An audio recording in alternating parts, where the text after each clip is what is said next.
ісімізді бірлікпен, берекемен, абыроймен атқаруға нәсіп етіңіз. Ал, бисмиллахир-рахманир-рахим.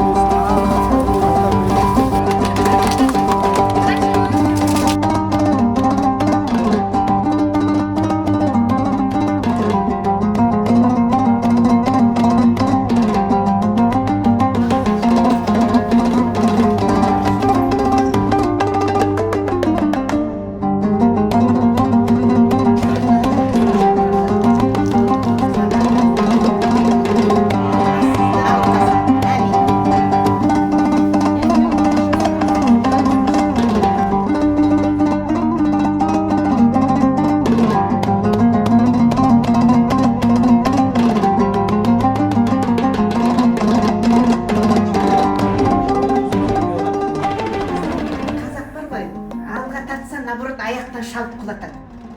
Аллаға шүкір, тәуба бізге осы кісінің Алланың бергеніне біз мың тәуба дейміз. Басымызды бірақ. Міне, қазақ жетімін жылатқан. Міне баламызға үй берді мына кісі. Міне өтірік болса өзі тұр. Алланың құдіретімен бір бөлме үй берді осы балаға. 2 бала қалған тұғым. Нұрсұлтан қаласынан бір бөлме үй берді. Үй берді. Жаңа мына кісінің айтқанын мен қосыламын, әмин деп тұрмын. Өйткені мен жүрегім бұл кісіге сенімді. Ана артқа тартқандарға қосылып алып, 2-3-ке бөлініп кетуге болмайды ол. Жүректі тыңдау керек адам. Бұл кісі жүрекпенен, Аллахтың қалауыменен, аманат қолының негізін қалаушы кісі. Бұл кісі болмаса бізді кім қолдап, кім қалады осындай нені айтыңдаршы. Шындығында да міне көзіме жас кеп тұр енді еріксіз. Оны енді халықтан несін жасырамын? Менікі шындық. Сол үшін қолдап келдім. Біз живой примеріміз, Аллаға шүкір. Ақшамызды салып, жолдасым кезекпенен үйді алдық. Бұл кісі айтпесе менің әкем де емес, туысым да емес. Бұл кісі Аллахтың берген адамы.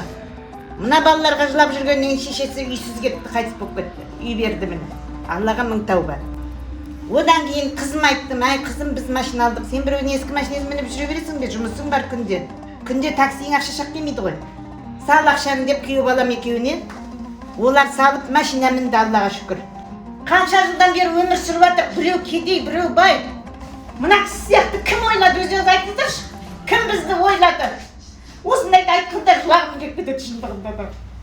Еш уақытта бағыңыз таймасын. Сізге ту сыртыңыздан пышақ ұрған адамдарды ол Алла өзі жазасын береді. Сізбен біздің қолымыздан келмейді ол. Тек қана Аллах шешеді. Әуелі адамның имандылық болу, иман болса бәрі де жеңіп шығады. Бұл кісіге Аллахтың берген адамға сеніңіздер. Расында сіздердің осы балалардың жазған хатын оқып, біз расында ол кезде ойландық, осындай жігіттер бар. Бұлар да ертең біздің кейінгі болашақ, бізден кейінгі осылар жаңа ту ұстайтынды, сосын кейін бұларға бірыңғай ақша деп қақылдап өліп кетпей, әйтеуір бір артымызда осындай жігіттер. Бұлар ертең мысалы үшін осы жылулықты бізден көрген адамдар, бұлар да ертең соны басқаларға жасайды да, иншалла. Сондықтан оның бәрі сол өмірдің бәрі бумеранг қайтып келеді. Осы жезқазғанда жүрген кезде де біз талай жақсылықтарды аямай жасап жүрдік. Аллахтың қалауымен қалаға да болсын, адамдарға да болсын. Әлі күнге дейін тұрған заттар бар, енді бисмилля деп кезінде қойған